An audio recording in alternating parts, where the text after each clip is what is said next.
जैसा कि आप सब जानते हैं कि दिल्ली में ग्रैब 4 चल रहा है, उसके निर्धारित श्रम विभाग लेबर डिपार्टमेंट के कुछ बड़े निर्णय लिए गए हैं। मुख्यमंत्री जी के द्वारा निर्देश दिया गया है, उनकी जानकारी देने के लिए मैं आपके सामने आया हूं।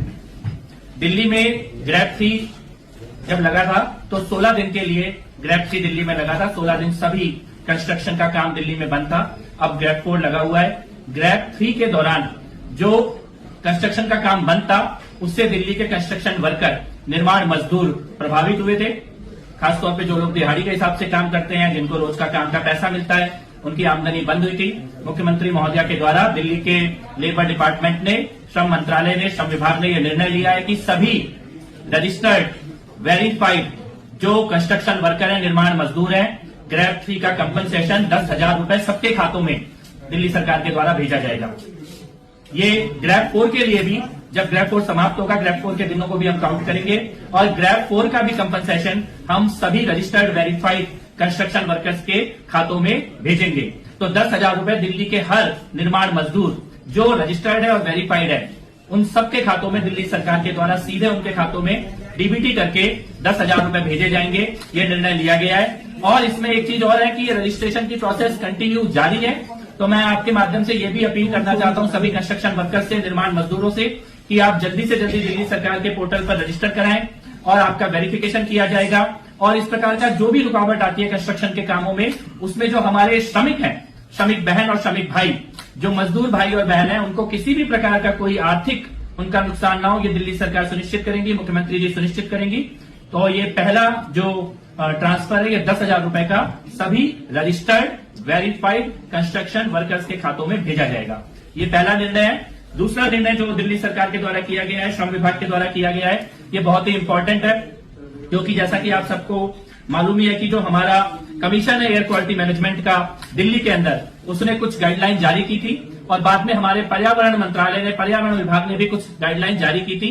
आज श्रम मंत्रालय ये निर्देश जारी कर रहा है सभी प्रतिष्ठानों के लिए, दिल्ली के सरकारी और प्राइवेट सभी प्रतिष्ठानों में कल से मैक्सिमम केवल 50% अटेंडेंस अलाउ होगी। बाकी 50% लोगों को वर्क फ्रॉम होम ये मैंडेटरी सभी प्रतिष्ठानों को देना होगा।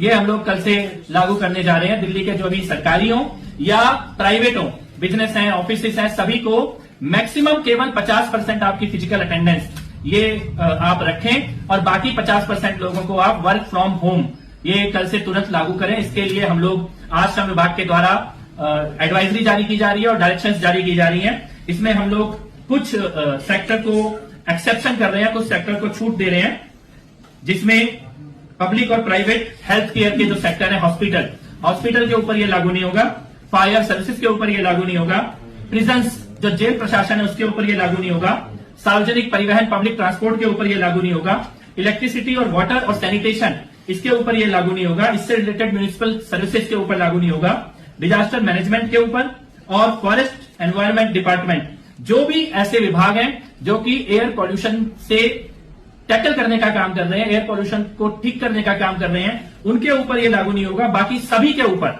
दिल्ली के सभी प्रतिष्ठानों के ऊपर, सरकारी और गैर सरकारी, सबके ऊपर ये लागू किया जाएगा कि आपको मैक्सिमम 50% फिजिकल अटेंडेंस अपने ऑफिसों में देनी है, अपने कार्यालयों में देनी है और बाकी 50% लोगों को आपको वर्क फ्रॉम होम देना है। और इसके साथ साथ हम ये भी कहना चाहते हैं कि ये all private offices functioning with in NCT daily shall operate not more than 50% staff capacity attending the workplace. The remaining staff shall mandatory work from home. ये लेबर डिपार्टमेंट की तरफ से हमारी गाइडलाइन है और इसमें ये भी हम उनको अपील भी हम साथ में कर रहे हैं 50% मैंडेटरी करने के साथ साथ कि आप वर्किंग आवर को फ्लेक्सिबल कीजिए। जरूरी नहीं है कि आप पूरे स्टाफ को एक ही पर्टिकुलर टाइम पे बुला के एक ही पर्टिकुलर टाइम पर वापस भेजने का काम करें। इसको थोड़ा डिवाइड कीजिए। अगर कुछ पर्टिकुलर स्ट्रेंथ को आप 10 बजे बुला रहे हैं तो बाकी को 12 बजे बुलाएं और इसी प्रकार से जाने का टाइम भी आप लोग चेंज करें। और वर्क फ्रॉम होम के जो नॉर्म्स हैं इनको पूरी तरह से सख्ती के साथ लागू करें और कोशिश करें कि जितना ज्यादा कम गाड़ियों का इस्तेमाल हो, कार पूलिंग की जाए, अपने ऑफिस के स्टाफ को मोटिवेट करे, प्रमोट करे और जरूरत हो तो इस प्रकार की नीतियां बनाए कि अगर सभी लोग एक ही जगह से एक ही डेस्टिनेशन में आ रहे हैं तो आपस में कार पूलिंग करके आए। इस प्रकार की भी गाइडलाइन हम जारी कर रहे हैं। इसमें मैं ये आपको बताना चाहता हूं कि हमारा ये जो आज की गाइडलाइन है इसको अगर पालन नहीं किया जाएगा, इसकी नॉन कंप्लायंस होगी तो एनवायरमेंट प्रोटेक्शन एक्ट 1986 के सेक्शन 15 और 16 के अंतर्गत इसमें जुर्माने का भी प्रावधान है। तो ये दो बड़े निर्णय हम लोगों ने किए हैं। पहला निर्णय सभी निर्माण मजदूरों के खाते में 10,000 रुपए, और दूसरा निर्णय आवश्यक एसेंशियल सर्विसेज को छोड़कर बाकी सबको मैंडेटरी 50% मैक्सिमम अटेंडेंस और बाकी वर्क फ्रॉम होम, ये गाइडलाइन आज श्रम मंत्रालय के द्वारा जारी की जा रही है।